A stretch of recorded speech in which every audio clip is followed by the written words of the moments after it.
saca un sucio calendario del bolsillo y grita: ¿quién me ha robado el mes de abril? ¿Quién me ha robado el mes de abril? Cliché, cliché tras cliché. Creo que en los últimos 4 años que he hecho el podcast he empezado con esta canción. En este mes, ¿quién nos ha robado el mes de abril? Pero ¿quién nos ha robado el primer tercio de este 2025? Sorprendente cómo se pasó de rápido. Y en abril siempre me pasa este cliché de escuchar la canción en mi cerebro de Sabina, porque es de los meses que más rápido se me pasan. Yo creo que es porque en México tenemos un periodo vacacional y varias otras cosas que se me juntan, pero pasaron muchas cosas en este mes de abril y me voy a tener que concentrar en una sola que creo que es muy importante, que se presta para un análisis muy interesante y que además cumple una promesa que dejé en el podcast pasado. Estoy hablando de, yo creo que el acto de protocolo religioso y con mayor ceremonial de interés que puede haber, y es la muerte de un papa. Claro que fue la noticia más sonada de este mes, y sin meterme en ningún tipo de temas de creencias, de si lo hizo bien, si lo hizo mal, de las elecciones del papa, me quiero meter acerca de esta palabra, el ceremonial, y también ligarnos a un tema que dejamos pendiente en el podcast pasado. Por lo tanto, sin mayor preámbulo, creo que tenemos que ponernos nerds. ¿Por qué? Porque tengo que explicar varios conceptos antes de empezar. Vamos a ponernos nerds. Get those nerds! Utilicé la palabra ceremonial, que el ceremonial entra dentro del protocolo. Expliquemos. El protocolo son todas las reglas, el conjunto de reglas ceremoniales que rigen cualquier actividad establecida por decreto o por costumbre. Dicho de una manera más sencilla, es lo que se da por sentado que se va a observar. Los tiempos, momentos, y que, como digo, pueden ser establecidos por un decreto, alguna cuestión donde se diga, pues una temática, tal vez en una empresa tienes que venir vestido de ciertas formas y entrar a las 10 de la mañana, eso es un decreto. Otras cosas que son la costumbre. Se van repitiendo ciertos patrones, como que una persona estornuda y le dicen salud. No hay ningún decreto que te lo obligue, pero es una costumbre. Eso es el protocolo. Y dentro del protocolo existen otros temas, como puede ser la etiqueta o como puede ser el ceremonial, pero digo, no me quiero extender porque quiero poner varios conceptos. ¿Qué es el ceremonial? El ceremonial es la expresión simbólica del protocolo. Quiere decir que dentro de muchas acciones y muchas actividades que los seres humanos realizamos, se crean rituales que se convierten en una formalidad. Y este ritual con formalidades se acompaña normalmente en actos solemnes que le dan un carácter altamente simbólico. Por eso la palabra la utilizamos mucho como en una boda, es una ceremonia, por supuesto en las ceremonias religiosas, en una ceremonia de graduación, y en todo esto que empieza a existir cierta pompa y circunstancias, y es como también se le puede llamar coloquialmente al ceremonial, y que lo vemos con normas de carácter muy particular, pero también muy zonificado, quiere decir en un inicio y en un término, donde suceden cosas con un pensamiento mágico y ritual que en realidad no tiene ningún sentido. ¿A qué voy con esto? El portar una toga, un birrete, eso tiene un valor ceremonial y simbólico. Que en una boda aquí en México, por ejemplo, exista el ritual del lazo, de las arras, de los intercambios de los votos, el simple hecho de ponerse una argolla de matrimonio, son parte de un ritual, pero hasta como van vestidas las personas, que como desfilan. Y es que tal vez estoy pensando ahora en religión, pero también existen todas estas cuestiones de carácter esotérico, una ceremonia de cacao o una ceremonia wicana de algún tipo de un pensamiento más de conexión con la naturaleza, y podríamos así tener cuantas cosas de invocaciones de espirituales y rituales espiritistas. Todo eso entra dentro de lo que es un ceremonial. Y entonces hay ciertos protocolos que tienen mayor ceremonial. El protocolo se divide en muchas ramas. Tienes el protocolo social, el protocolo ejecutivo, está el protocolo digital o el netiquette, protocolo en la organización de eventos, pero hay dos en particular, el protocolo militar y el protocolo religioso, que siempre se carga de ceremonial. Y el protocolo religioso, sin miedo a equivocarme, probablemente es el que mayor investiduras tiene. Sí, también el diplomático, porque ahora se me vino a la cabeza, por ejemplo, todos los ceremoniales cuando hay cambios de realeza, ¿no? Cuando murió la reina de Inglaterra y viene la elección y proclamación del nuevo rey, también hay unos ceremoniales de muchos símbolos, tiempos, procesos, rituales que se tienen que respetar, que repito nuevamente, es meramente un pensamiento mágico donde algún báculo hacen cambios y vienen muchas cosas. Pero en las religiones normalmente la gente participa mucho en rituales y el ritual es parte principal de un ceremonial y yo creo que en la religión católica apostólica romana el cambio de un papa es el que más ritual ceremonial puede llegar a tener, pero también mayor morbo puede llegar a generar. Y salió este año en los Óscares nominada la película de Cónclave y por lo tanto, si no la has visto, vela, porque ahí puedes entender un poco más a qué me refiero dentro de todo lo que es un proceso ceremonial, cómo declaran su muerte, cómo quitan el anillo papal y lo destruyen, cómo sellan las puertas de los cuartos del sumo pontífice y cómo viene todo este proceso del cónclave con los rituales de los humos negros y los humos blancos. Y dentro de todo ello existe un punto que es al que quiero terminar aterrizando y es la elección del nombre.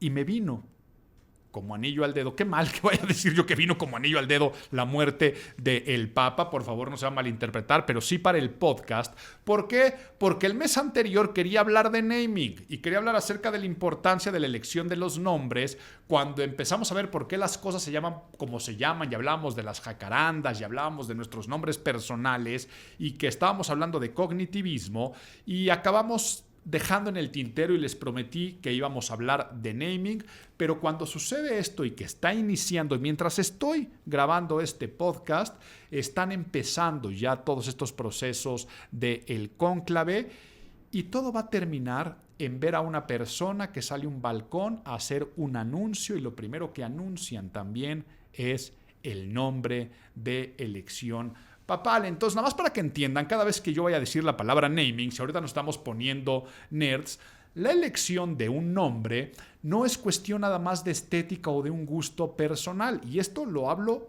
para todo. Desde cuando elegimos el nombre de otro ser humano que acaba de nacer, pero los que nos dedicamos a la imagen pública, la elección de un nombre de un producto, una marca, algún servicio, siempre se hace con un fin de posicionamiento.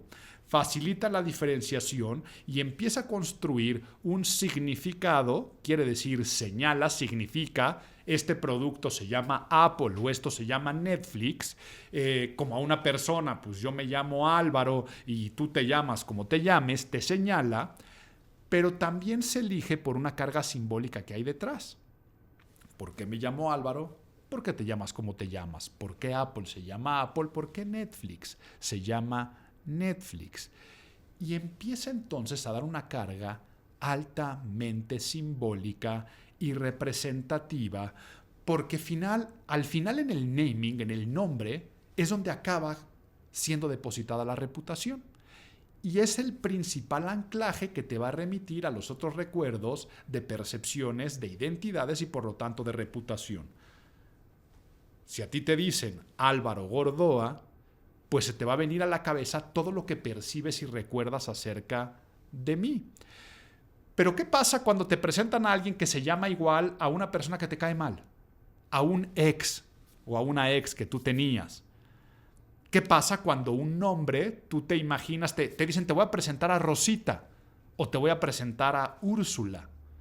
Pues tú te puedes imaginar que si una persona se llama Rosita, aunque no la conozcas, te va a remitir a la flor, pero después en diminutivo.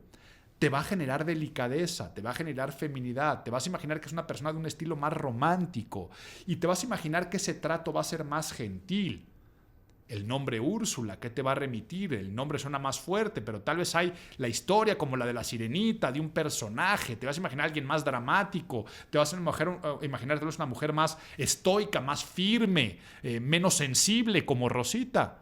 Y tal vez una tendría las características de las otras, pero solamente vino en un momento que alguien decidió que así se llamara.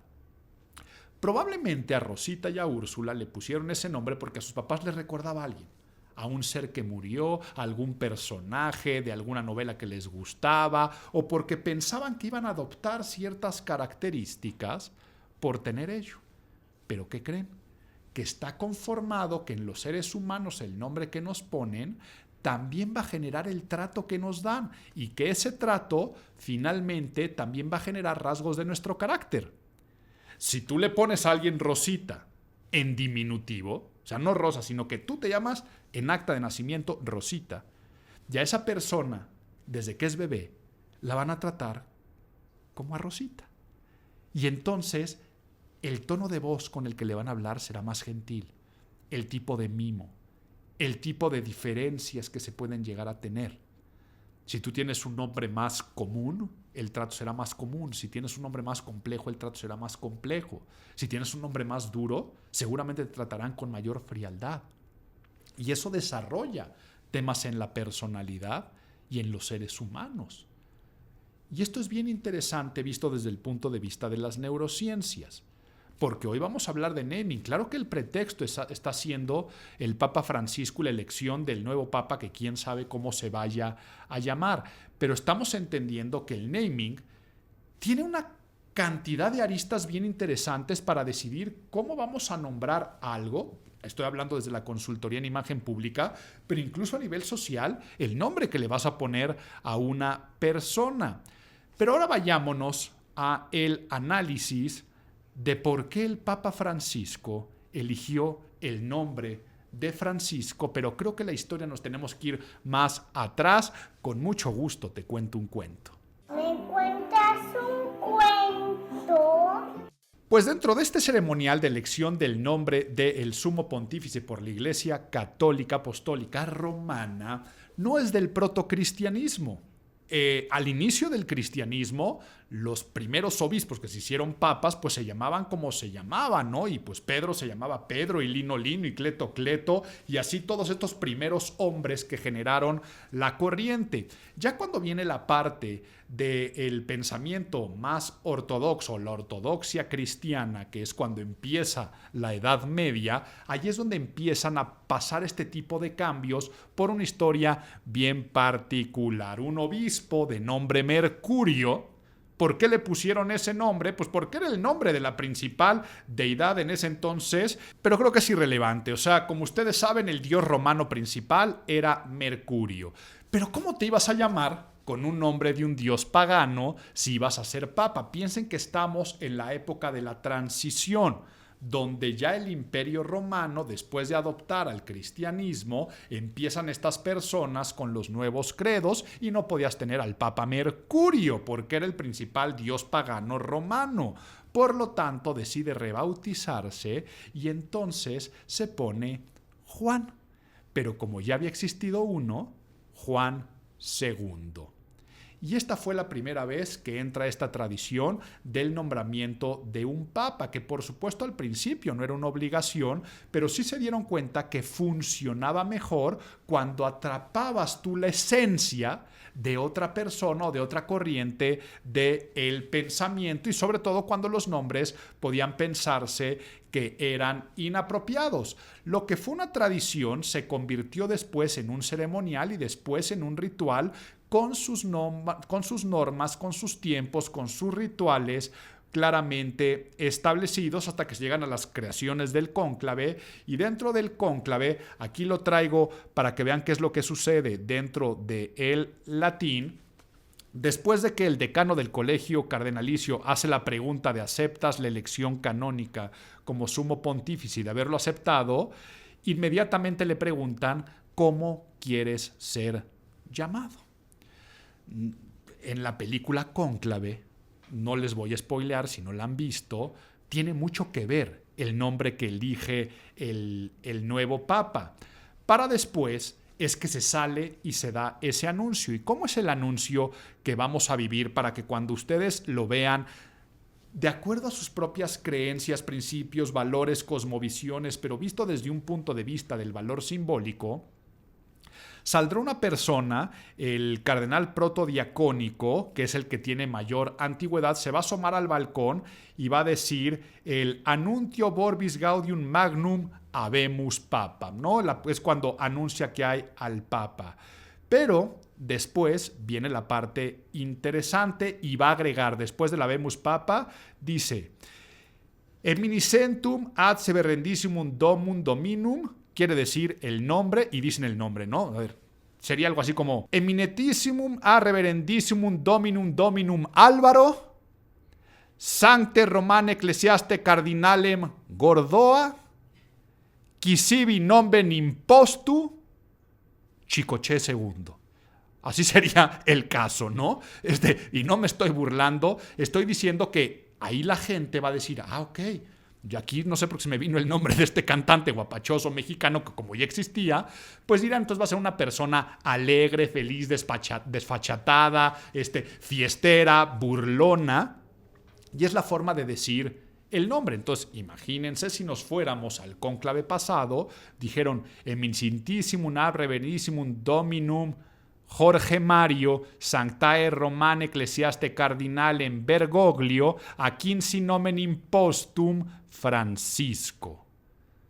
Y eso fue un momento bien importante dentro de la Iglesia Católica Apostólica Romana, porque ningún papa había elegido el nombre Francisco en honor a San Francisco de Asís, el papa de los pobres, de la humildad.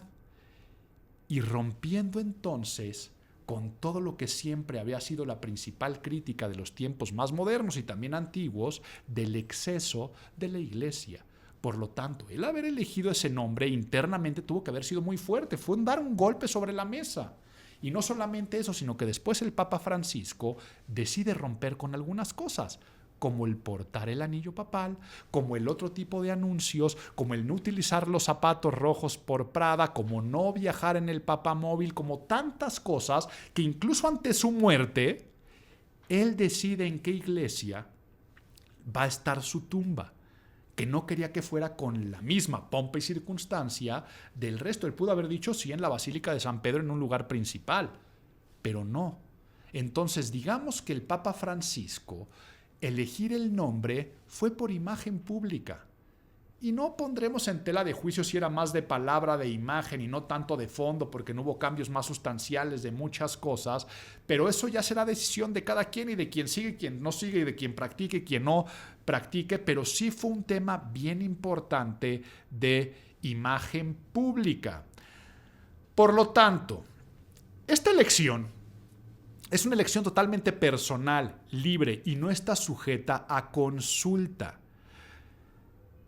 Y no está establecido que forzosamente tenga que ser o un expapa o un santo. Por eso yo lo que dije ahorita de manera más chusco, ridícula, Chicoché II, pues si a alguien se le ocurriera ponerse otro nombre por hacer una carga simbólica a otro tipo de detalles, adelante. Y es que entonces se genera un anclaje.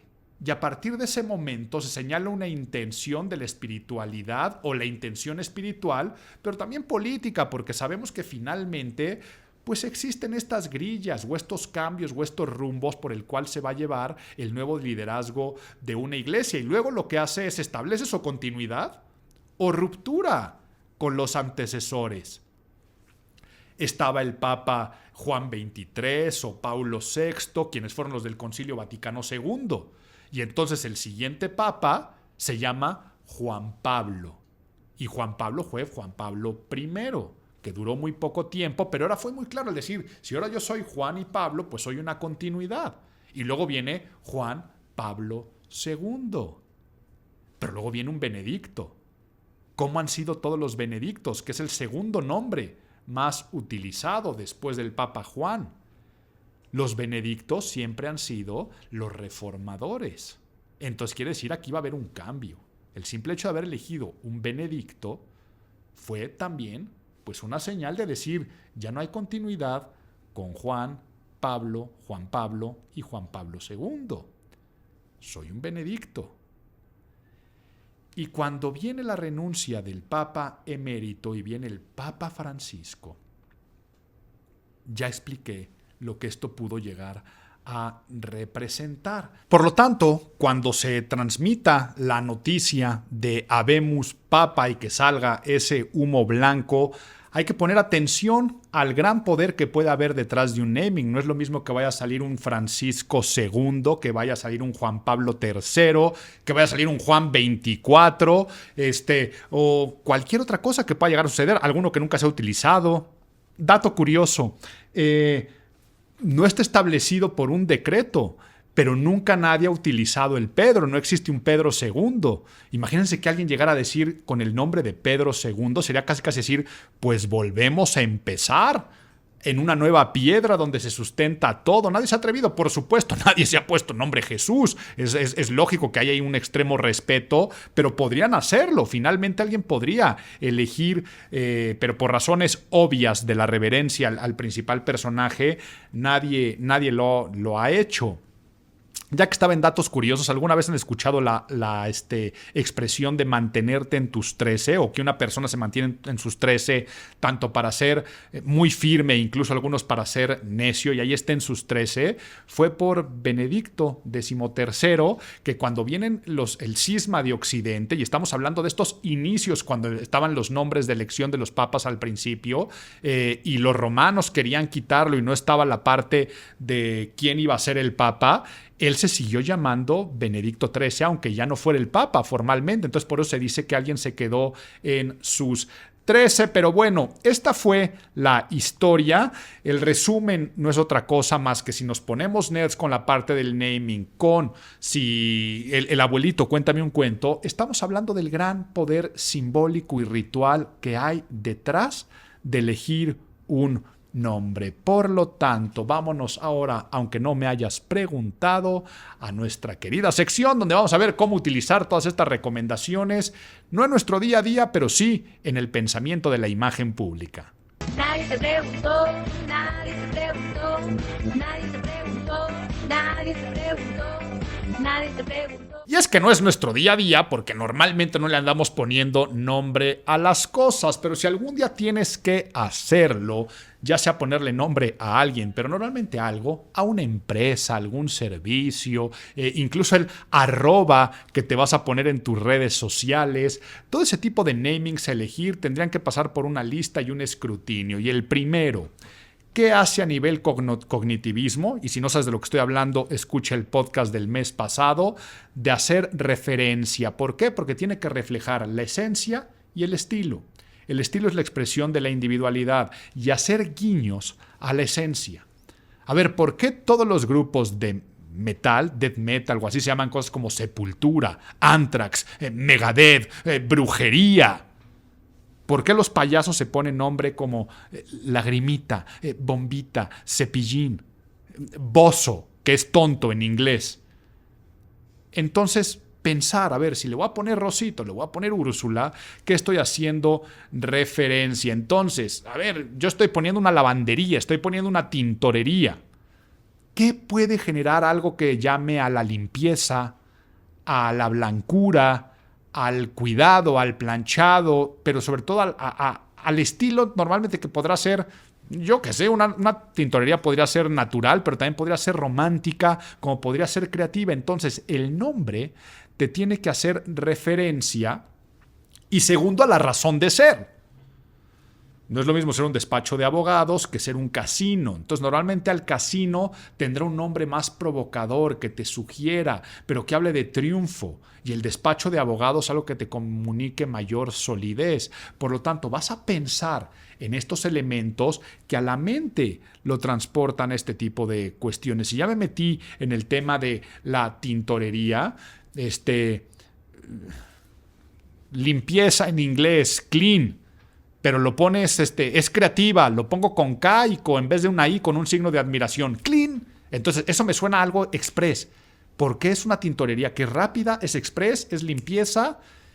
Y ahí empieza entonces el cerebro a jugar con lo que van a asociar el nombre.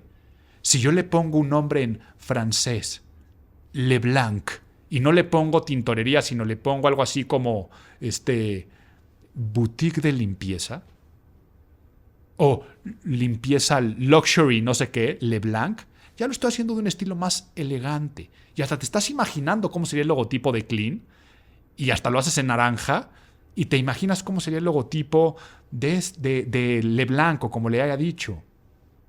No, somos una tintorería de barrio, aquí medio hipster con onda, Roma Condesa, pero que la gente va, pero como de tintorería antigua, clásicas de barrio. Pues le pongo La Tinto y lo junto todo, como de la tintorería. Vamos a La Tinto y entonces empieza a generar toda la referencia de el nombre y los namings que puedas tú generar. Ahora, en esto de la razón de ser, hace un rato mencioné a Netflix.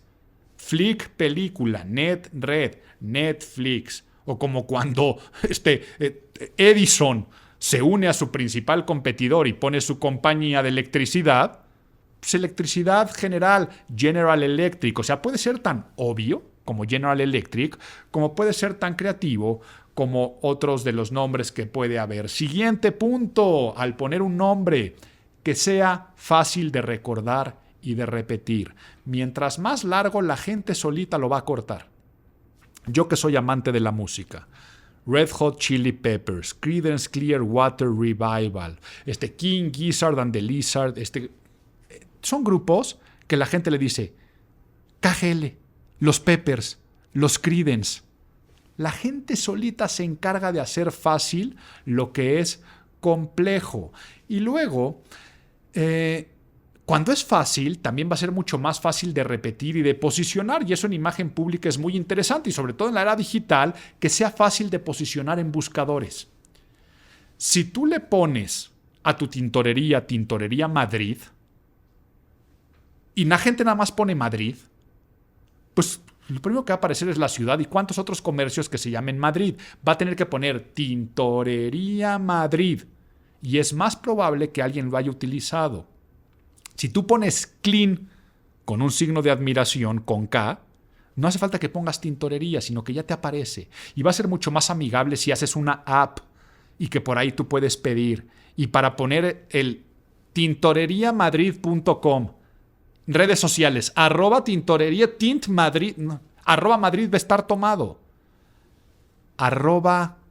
Las otras que @latinto, latinto.com, tal vez es más probable que sea fácil de posicionar. Luego, que no se asemeje a nombres ya posicionados. Yo no sé la gente que tiene un nombre común. A ver, aquí tengo a dos personas enfrente, una que tiene un nombre muy común y una persona que tiene un nombre poco común. Si quieren lo revelo o no revelo para generar confidencialidad. Pero aquí tenemos a Jimena y tenemos a Nur, N-U-R. Yo no sé qué ha sido más fácil para ustedes, tantas Jimenas o ser la única Nur. La única. Dice, ¿ser la única es más difícil? Es más fácil. ¿O es más fácil? Sí, sin duda. Y ser Jimena es más difícil. No lo sé, es la experiencia de cada quien. Pero yo, por ejemplo, hay pocos Álvaros en México. Para mí es muy raro que de repente alguien vaya por la calle y griten, Álvaro, sé que me están hablando a mí. Yo no sé si a las Jimenas o no sé si a un hombre, a un Paco, cuántas veces escucharán su nombre. No estoy diciendo que esté bien o que sea mejor Nur o que sea mejor Jimena o que sea mejor Álvaro o peor que uno o que el otro. Estamos en la cuestión directa de si se asemeja a nombres ya posicionados, va a ser mucho más fácil que la gente haga estas anclas de cognitivismo y que le recuerde algo más. Por lo tanto, si lo vas a hacer, es porque eso es positivo. Y ojo, como marca. Tesla, por Nikola Tesla. Si hace un rato dije a Edison, pues se dice que Tesla fue el gran creador de todo lo que después Edison robó. Claro que el nombre es conocido, Tesla, el apellido. Pero lo que hizo Elon Musk, vean otro nombre muy particular, lo que hizo Elon Musk fue agarrar el nombre de Tesla y posicionarlo como una marca de automóviles. Es lo que hacen muchos colegios, ¿no? El colegio Tomás Moro, el colegio Justo Sierra aquí en México, que fue uno de los padres de la educación, el Cristóbal Colón. Pues el nombre que eligen pues es mucho también de la cosmovisión que va a tener ese tipo de institución. Entonces, eso es positivo, no estoy diciendo que eso sea negativo. Pero ¿a qué voy con esto? Imagínate que una empresa de tecnología se pone de nombre Pineapple. Van a decir, oye, pues ya existe Apple, no te pongas otra fruta. ¿No? O yo qué sé, somos software y nos vamos a llamar, tú eres Windows, yo soy Doors.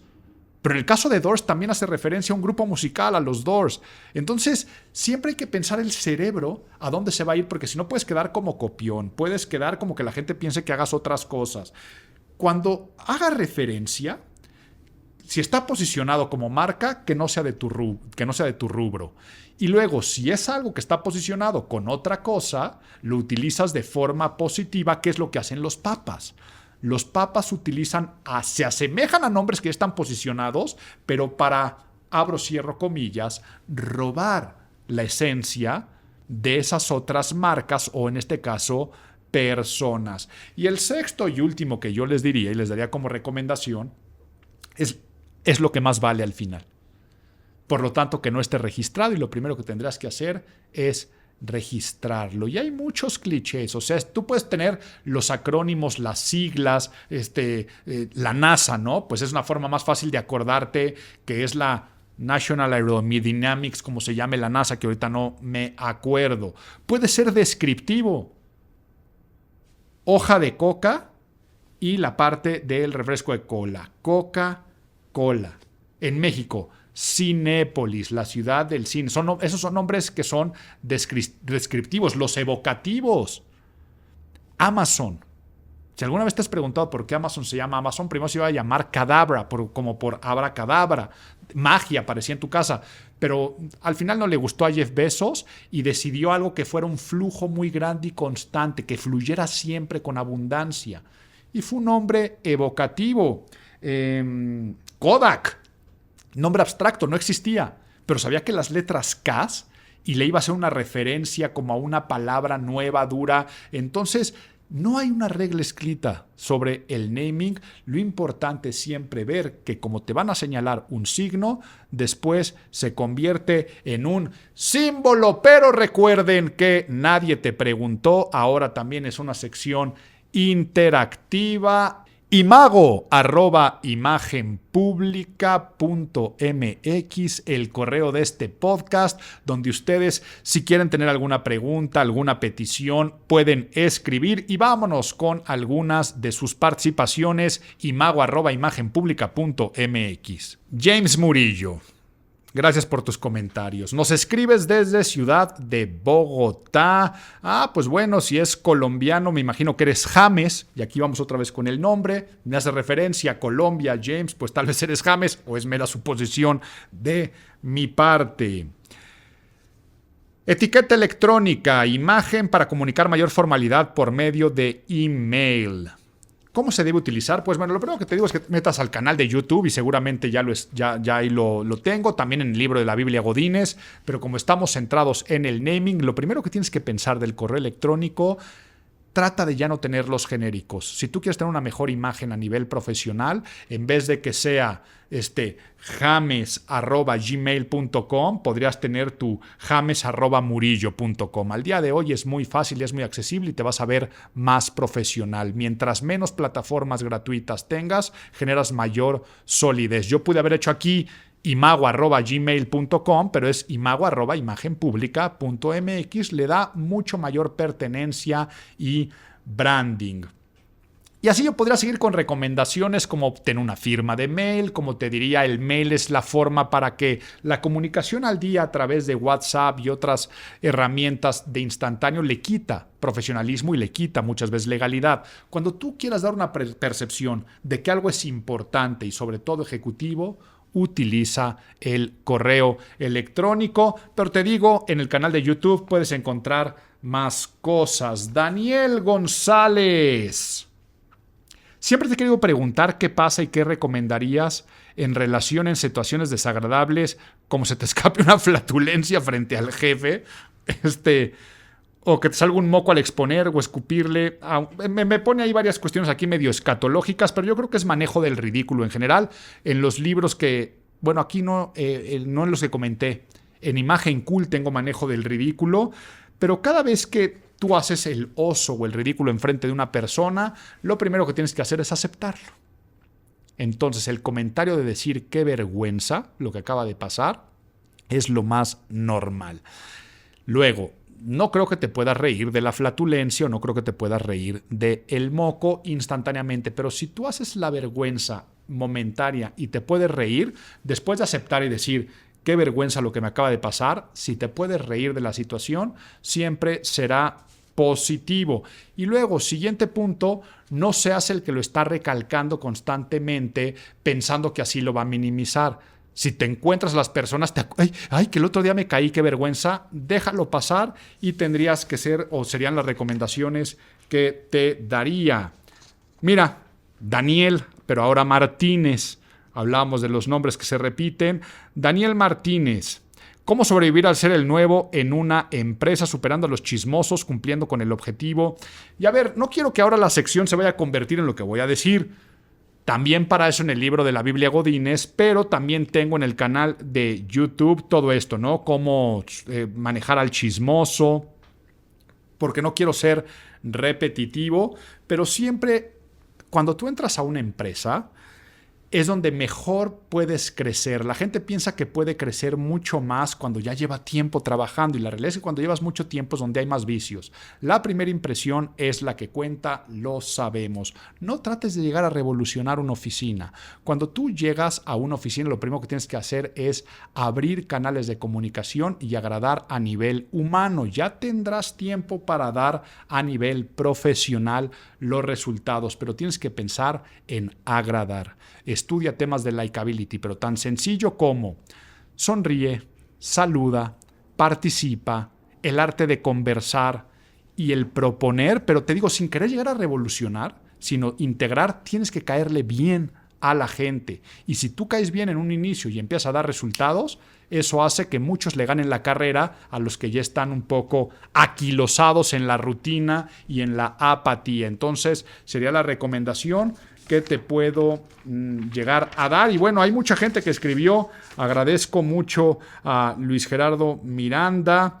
Me pregunta sobre los estudios de imagen pública. En imagenpublica.mx ahí puedes tener toda la información. Pero incluso hay personas que hacen sus pilones y le agradezco mucho a Aarón Pinillo, que recomienda un libro. No lo conozco, por lo tanto no digan que lo estoy recomendando yo, pero se me hizo interesante. Se llama Número 2, de un autor francés de nombre David Fuenquinos, F-O-N y luego Quinos, David Fuenquinos, no sé cómo sea la pronunciación, el número 2, que dice que es bien interesante porque se trata de cómo lidiar con el rechazo. Por eso se llama el número 2. Cuando tú eres el número 2, cómo poder tratar con ello, pues siempre agradeciendo a los que escriben en imago@imagenpublica.mx. No vamos a tener el análisis del mes porque quería centrarme en esto que se está viviendo. Yo creo que el próximo mes vamos a analizar a profundidad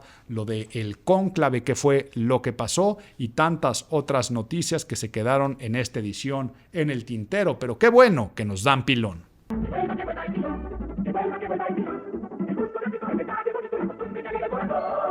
Es lógico el pilón que te voy a dejar, pero si no has visto la película de Cónclave, vela, porque es el mejor tiempo para verla. Pero si ya la viste, ahora vuélvela a ver analizando la importancia del ceremonial y nada más céntrate en la parte del ceremonial y en todos estos guiños a los nombres que aparecen en el guión. Y por supuesto, en esta vuelta de tuerca, que sin spoilear es cuando se elige al nuevo papa y dice su nombre, nada más con esa pequeña frase, todo lo que dice y la crítica que puede hacer al sistema por haber elegido ese nombre. Vuélvela a ver, es muy interesante. Como también te dejo de pilón que tenemos nosotros en el Colegio de Imagen Pública, el diplomado en protocolo. Y yo que te hablaba de todos estos tipos de protocolo, el diplomado en protocolo del Colegio de Imagen Pública, Se ubica desde la etiqueta, el ceremonial, a nivel protocolo social, ejecutivo, diplomático internacional, netiquette,